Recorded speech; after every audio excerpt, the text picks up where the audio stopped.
Katie Uhlmann reporting for TTN HD Production Live, here with production designer Charles William Breen. Can you tell me a little bit about how you got started in the business?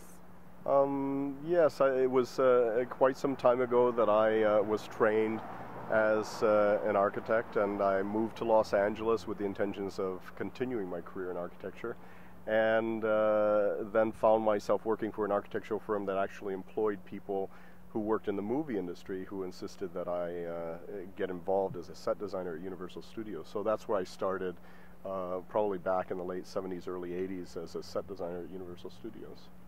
And I heard that you slept in a stairwell. Can you tell me a little bit about that? Wait a minute. I thought you weren't going to tell that part of the story. Oh.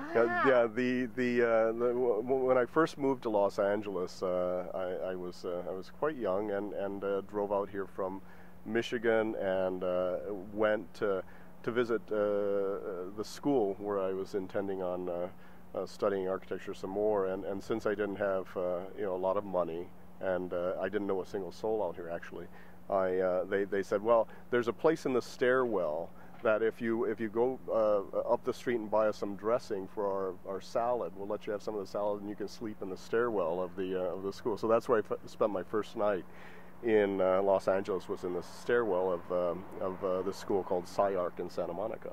And you've stayed here ever since? I stayed here ever since. Yeah, I've been here for quite a few years and have had quite an interesting career in the film industry. Yeah. Now, I'm aware that you are a member of the Academy of Motion Pictures. Can you tell me a little bit about how you became a member of the Academy, and a bit about the voting system in terms of the Oscars and who wins and all that kind of thing? Sure. I was nominated to be a member quite a few years ago, and was accepted, and I've been a member ever since, and so essentially, the whole process is depending upon which group you belong to. Like, I belong to the art directors group. Every year, the films are sent out by the various studios for Academy consideration, and then what happens is once people have had a chance to view the films, ballots are sent out to nominate, and whatever category you work in the film industry. Like, for instance, I work in the art direction end of it, and so I nominate whichever 5 films I think are the best films for art direction, and I also get to nominate the 10 top films that I think are appropriate for best picture. And it runs essentially the gamut through the various costume designers nominate for costume designer, DP nominates for the cinematography, and producers, directors, actors, so on. Wow. And are you happy with the results of this year's award ceremony? I am. I was not surprised.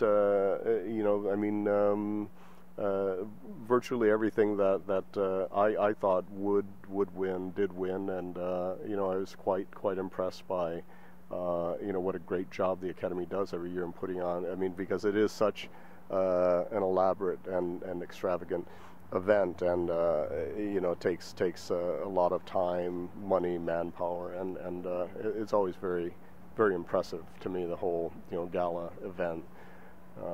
Yeah, I'm looking forward to being nominated myself someday for one of my films. Yeah. And I guess that would be one of your goals for the future. Do you have any upcoming projects, and do you have any other things that you aspire to as a production designer? Yeah, my next project is going to be with a director whom I've worked with before. His name is Fred Durst. He is the frontman of a very well-known band called Limp Bizkit. And we're going to be doing a film, hopefully in North Carolina, called The Pawn Shop Chronicles, and we should be starting pre-production any time now. Just waiting for the green light, as they say. Well, that's very exciting, and I wish you the best of luck, Charles. Thank you so much. I appreciate it. I'll be looking out for you on the red carpet next year. I'll see you there. Okay. I'm Katie Uhlmann reporting for TTN HD Production Live.